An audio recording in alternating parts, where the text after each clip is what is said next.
Hello everybody, Prepper003 here today, and today I was going to talk to you guys about the second part of my review on the Ptr Msg. So, right off the bat, I'll tell you that this is exactly the configuration that I had it shooting with. The only thing I did to the rifle out of the box was clean it, re-lubricate it, and add on the Trijicon ACOG TA11H.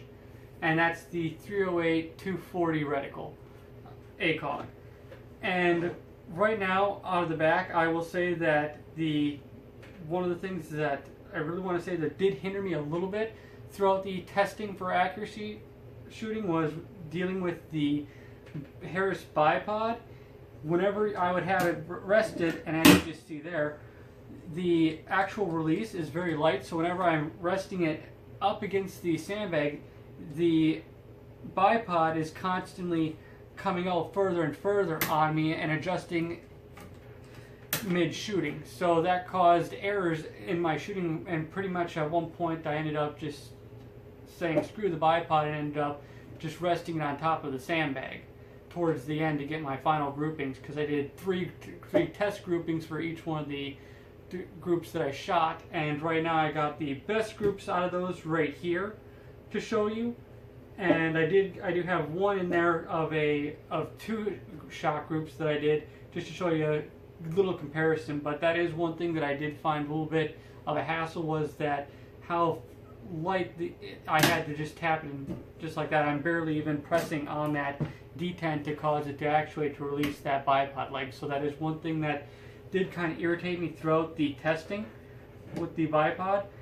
And the other part was that I did find that the 8.5 pound trigger on the Ptr Msg was a little bit of a hindrance. Not so much that I'm going to complain anything about the trigger on the actual grouping. So I would say that a nice 4 pound trigger, I would say that I might be able to have gotten the groups just a little bit tighter. And I know that a lot of people are going to say that if you're testing for accuracy, you need to get a nice high power optic like a 3-12, a 4-12, or a 4-14. Well, I want to say that the one thing that comes to an issue is you have to get a short optic to deal with the Ptr, because with the Ptr you have the charging handle that comes back and you have to lock it up here to the front. Now sure, you can just charge it back, but for me I like to have the bolt open whenever I'm doing a handful of different types of actual shooting drills. That way I can check the chamber to make sure it's not a malfunction. And I will go on to say that I did experience 2 malfunctions at the range before I get into you guys talking about the accuracy.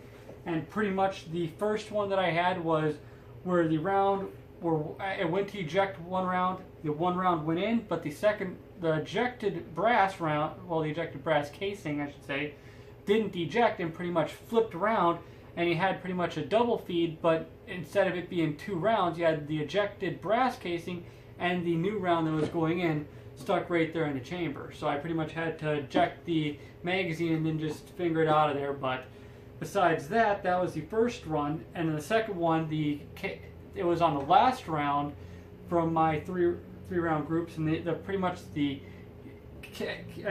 case pretty much lodged itself. Instead of ejecting out of the ejection port, pretty much went down, lodged itself into the magazine well and into the bolt, pretty much holding it there. And surprisingly enough, both of these malfunctions, out of all the rounds that I shot today, which was 350 rounds, of a majority of it was your cheap Malaysian ammunition for surplus, then it was PMC 147 grain, and then it was the match and quality hunting ammunition that I got for the accuracy test. But the 2 malfunctions that I experienced was with the Hornady 168 grain bowtail hollow point match. Now I love this round, I've used this round for a lot of my 308s, but it was a little disheartening to see that was the round that I was having issues with, primarily because that's pretty much the match round that I have stocked up on.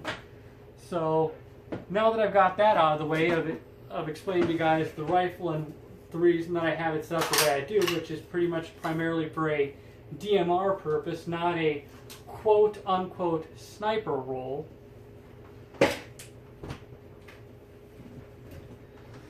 So right now I'm going to get into the accuracy test.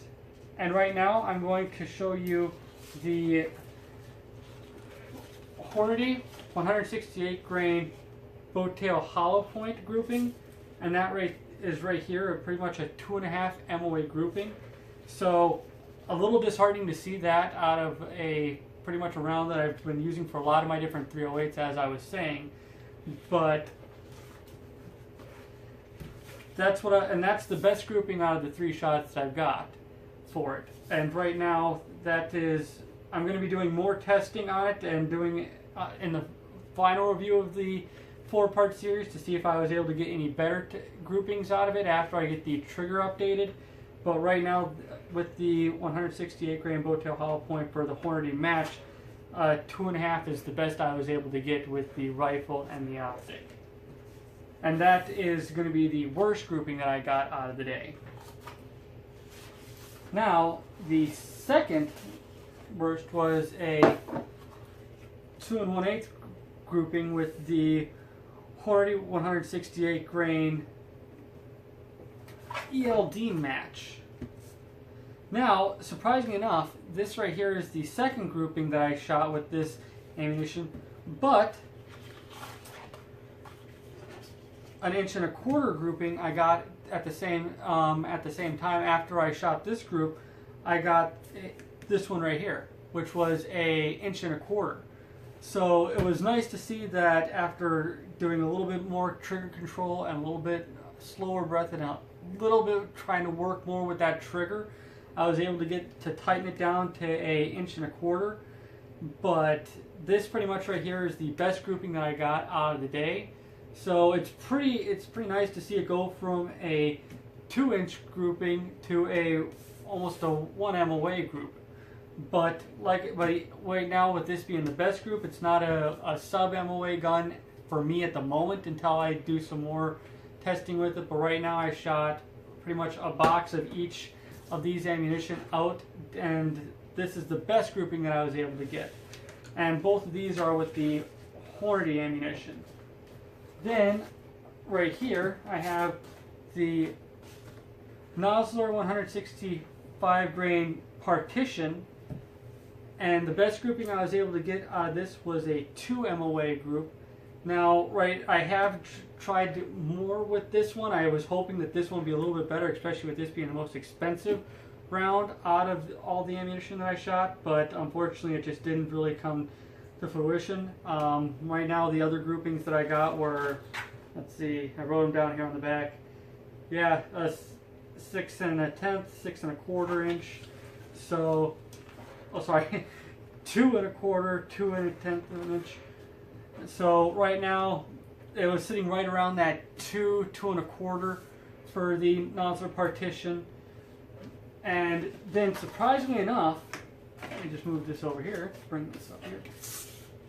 One of the cheapest ammunitions that I brought out, which was the PMC Bronze 147 grain full metal jacket ammunition, just some standard ball stuff, shot 1.5 inches.